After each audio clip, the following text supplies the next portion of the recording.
శుభోదయం.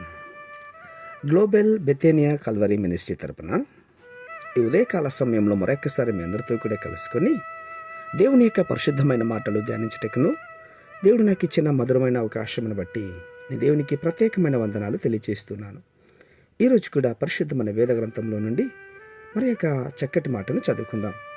ఫిలిప్పీయులకు రాసిన పత్రిక 3వ అధ్యాయము 19వ వచనం నేను చదువుతున్నాను, దయచేసి గమనించమని ప్రభు పేరిట మనవి చేస్తూ ఉన్నాను. ఫిలిప్పీయులకు రాసిన పత్రిక 3వ అధ్యాయము 19వ వచనం. నాశనమే వారి అంతము, వారి కడుపే వారి దేవుడు, వారు తమ సిగ్గుపడవలసిన సంగతుల యందు అతిశయపడుచున్నారు, భూ సంబంధమైన వాటి యందే మనస్సు నుంచుచున్నారు. దేవునికి మహిమ కలుగునుగాక.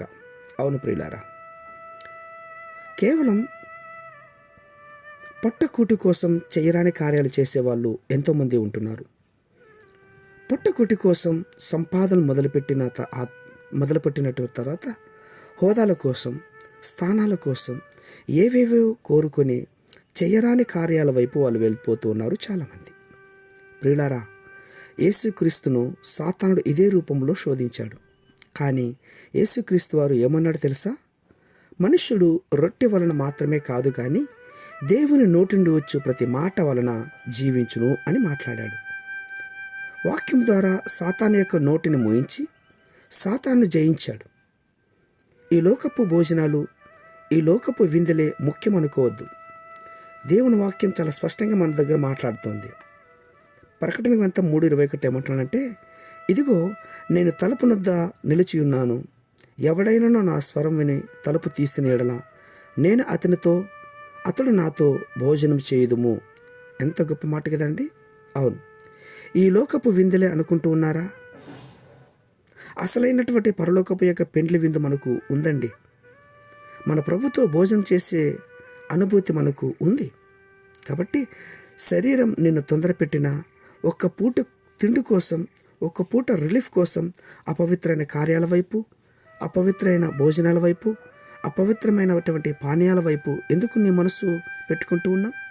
ప్రియ సహోదర సహోదరులారా, ఎంతకాలం నీ శరీరం సుఖంగా ఉంటుందని మత్తు పానీయాల కోసం వెళ్ళిపోతావు? నీ శరీరం సుఖంగా ఉంటుంది అని నువ్వు అనుకుంటున్నావు కదా.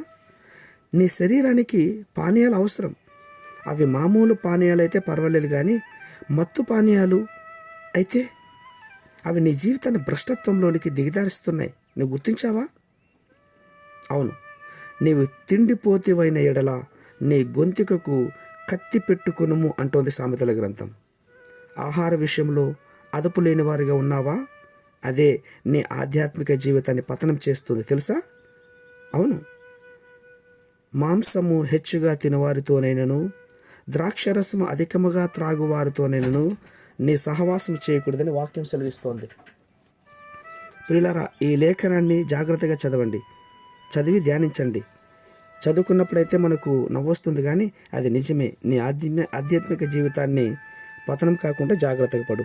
అప్పుడే దేవుడు మనందరి జీవితాల్లో గొప్ప కార్యాలు చేస్తాడు. ప్రేమానమ్మకమైనటువంటి ప్రియా పరలోకపు తండ్రి, చక్కగా ఈ ఉదయకాల సమయంలో మేము ఎటువైపు వెళ్ళాలో మా జీవితాలు మార్చండి, గొప్ప కార్యం చేయండి. మీ అనాథ సంకల్పాన్ని బట్టి తండ్రి, పొట్టకూటి కోసం కాకుండా మీ యొక్క విలువైన జీవితం మా అందరి జీవితంలో నెరవేరినట్లుగా సహాయం చేస్తారని శ్వాసంగా నమ్ముచ్చు. చిన్న ప్రార్థనను మా రక్షకుడిని యేసయ్య బట్టి అడిగి వేడుకొని పొందుతున్నాం మా తండ్రి. ఆమేన్, ఆమేన్, ఆమేన్.